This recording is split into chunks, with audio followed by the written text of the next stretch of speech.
Hello friends, welcome back to my channel UP education. आज हम पढ़ेंगे यूपी बोर्ड क्लास 6 का मैथ। आज हम इसका पढ़ेंगे अभ्यास 1A, जिसका नाम है प्राकृतिक संख्याएं। उस अभ्यास 1A को सॉल्व करने से पहले अभ्यास 1A जिसका नाम है प्राकृतिक संख्याएं, सबसे पहले हम उसके बारे में पढ़ लेते हैं कि प्राकृतिक संख्याएं क्या होती हैं। सबसे पहले हम पढ़ेंगे प्राकृतिक संख्याएं। प्राकृतिक संख्याएं क्या होती हैं? प्राकृतिक संख्याएं वे संख्याएं होती हैं जिनका प्रयोग हम किसी भी वस्तु को गिनने के लिए प्रयोग करते हैं। जैसे जहाँ से हम गिनती की शुरुआत करते हैं, जैसे एक से हम गिनती की शुरुआत करते हैं तो एक से अनंत तक जितनी भी संख्याएं हैं उन्हें हम प्राकृतिक संख्याएं कहते हैं। जैसे 1, 2, 3, 4, यहाँ से लेकर जितनी भी संख्याएं हैं, हजार, लाख, करोड़, ये सब प्राकृतिक संख्याएं कहलाती हैं। अगर हम कहेंगे 22 क्या है, तो 22 प्राकृतिक संख्या है। 1000 वो भी प्राकृतिक संख्या है। 10,000 वो भी प्राकृतिक संख्या है। ये सभी संख्याएं प्राकृतिक संख्याएं कहलाती हैं। अगला हम जानेंगे संख्यांक के बारे में। संख्यांक क्या होता है? प्राकृतिक संख्याएं जो होती हैं, जो 1 से लेकर अनंत तक होती हैं, उन्हें ही संख्यांक कहा जाता है। जैसे किसी भी वस्तु को गिनने के लिए जिन चिन्हों का प्रयोग किया जाता है उन्हें ही संख्यांक कहते हैं। जैसे 1, 2, 3, 4 से लेकर अनंत तक, ये ही संख्यांक कहलाते हैं।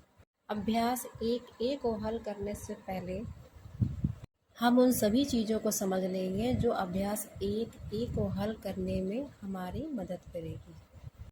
अब हम पढ़ेंगे स्थानीय मान के बारे में। स्थानीय मान क्या होता है?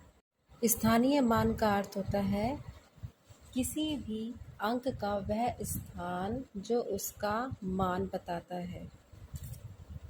जैसे यहाँ पर संख्याएं लिखी हैं 2, 3, 4, इसका स्थानीय मान हम कैसे निकालेंगे? इसका स्थानीय मान निकालने के लिए हम दाहिनी तरफ से शुरू करेंगे, इकाई से शुरू करेंगे। जैसे अगर हमें 3 का स्थानीय मान निकालना है तो हम शुरू करेंगे इकाई दहाई, यानी 3 किस पर आया है? दहाई पर। दहाई किसकी होती है? 10 की दहाई होती है। अगर 3 में हम 10 जोड़ देंगे तो हो जाएगा 30।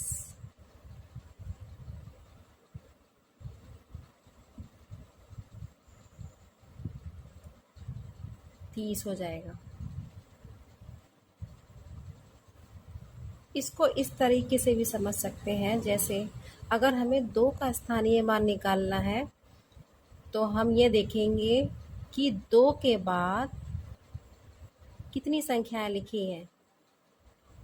2 के बाद जितनी भी संख्याएं लिखी होंगी, जैसे 2 के बाद इसमें लिखी हैं 1, 2, 2 संख्याएं लिखी हैं, तो हम यहाँ पर 2 लिखकर इसमें जितनी संख्याएं भी लिखी होती हैं तो उतने जीरो हम लगा देते हैं। यानी इसमें 2 संख्याएं हैं तो हम 2 जीरो लगा देंगे।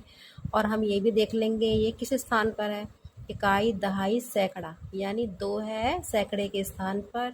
सैकड़ा होता है 100 का, और 100 में 2 जोड़ेंगे तो 200 हो जाएंगे। इसको इस तरीके से भी हल कर सकते हैं और इस तरीके से भी कर सकते हैं, जैसे कि 2 लिखा और 2 के बाद जितनी भी संख्याएं लिखी हैं उतने हम जीरो लिख देते हैं। इस तरीके से स्थानीय मान निकल जाता है। अब हम पढ़ेंगे पूर्णांक के बारे में। पूर्णांक क्या होता है? जैसे कि प्राकृतिक संख्याओं को हमने पढ़ा था कि जो 1 से लेकर अनंत तक जितनी भी संख्याएं होती हैं सब प्राकृतिक संख्याएं होती हैं। पूर्णांक क्या होता है? इसमें हम प्राकृतिक 1 से पहले हम जीरो लिख देते हैं। इसमें 1 से लेकर जितनी भी संख्याएं होती हैं उसमें हम जीरो भी शामिल कर देते हैं। 1 से लेकर अनंत तक जितनी भी संख्याएं होती हैं उसमें जीरो शामिल हो जाने पर वह पूर्णांक बन जाता है। उसमें जीरो भी शामिल हो जाता है, तो 0 से लेकर अनंत तक जितनी भी संख्याएं होती हैं उसे पूर्णांक कहते हैं। अब आप लोग देखेंगे कि संख्याओं को गिनते हैं तो कैसे गिनते हैं।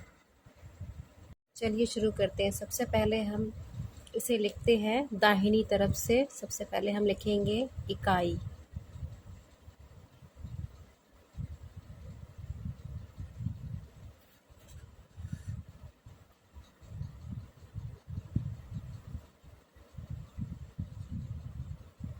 फिर लिखेंगे दहाई।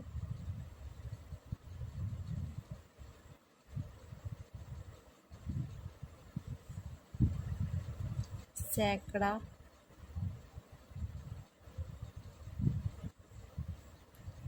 हजार। 10,000।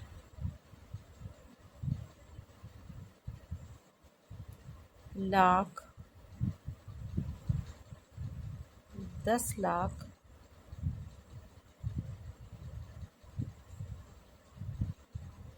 करोड़। 10 करोड़।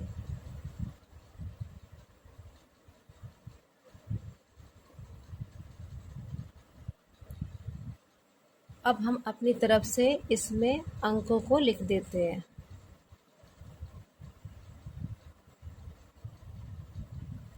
दो, 3, 0, 3, 4, 2, 0, 5। हमने अपनी तरफ से इसमें अंकों को लिख दिया है। अब हम पढ़ेंगे तो इसे कैसे पढ़ेंगे। सबसे पहले हम दाहिनी तरफ शुरू करते हैं इकाई से। इकाई, दहाई, सैकड़ा, हजार, 10,000, लाख, 10,00,000, करोड़। करोड़ पे क्या है? करोड़ पे है 2। तो सबसे पहले हम लिखेंगे, शब्दों में लिखेंगे 2 करोड़।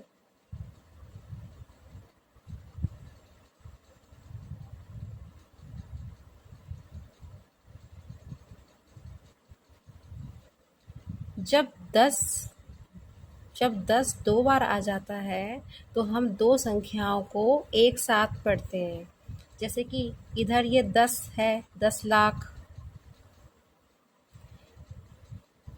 और लाख है 2 बार आया हुआ, तो हम दोनों संख्याओं को एक साथ पढ़ते हैं। यानी इसे पढ़ेंगे 30। ये लाख में है तो लिखेंगे 30,00,000।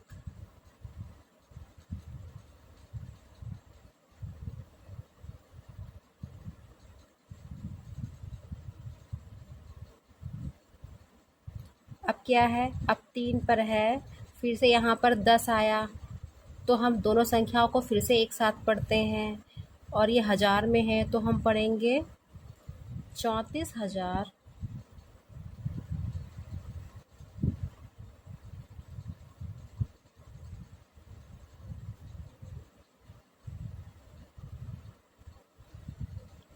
अब इकाई, दहाई, सैकड़ा। सैकड़े पर आया है 2, तो हम इसमें लिखेंगे 200।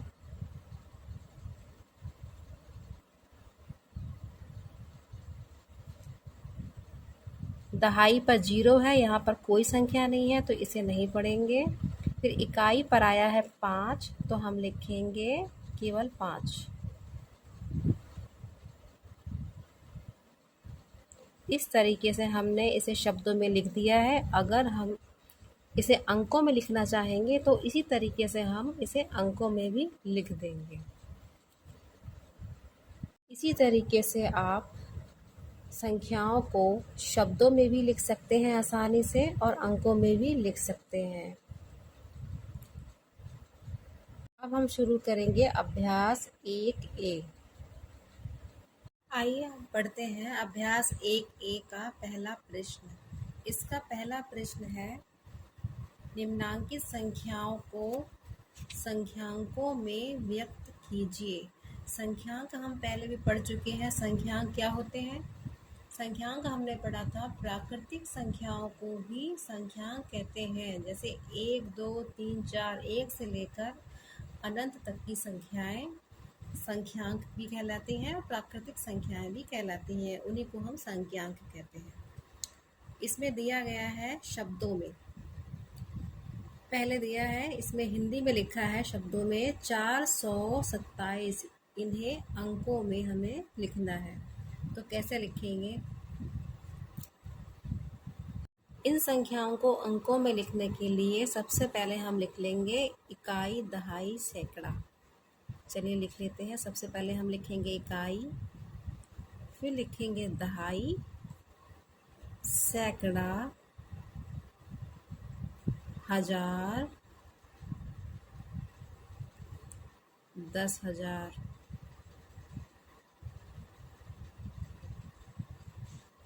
यहाँ तक हम लिख लेते हैं। और इसका पहला प्रश्न है 427। इसे हमें अंकों में लिखना है। तो कैसे लिखेंगे? हम इसमें देखते हैं कि इसमें आया है 100, 400 आया है और 27 आया है। तो 400 में हम इसमें पढ़ेंगे इकाई, दहाई, सैकड़ा। 400 मतलब सैकड़े की जगह पर लिखा जाएगा 4। और हमें पता है 27 दो अंकों की संख्या है, 2 और 7 से मिलकर बनती है। तो हम इकाई, दहाई में लिखेंगे, इकाई और दहाई में लिखेंगे 2 और 7। तो ये हमारा हो गया 427।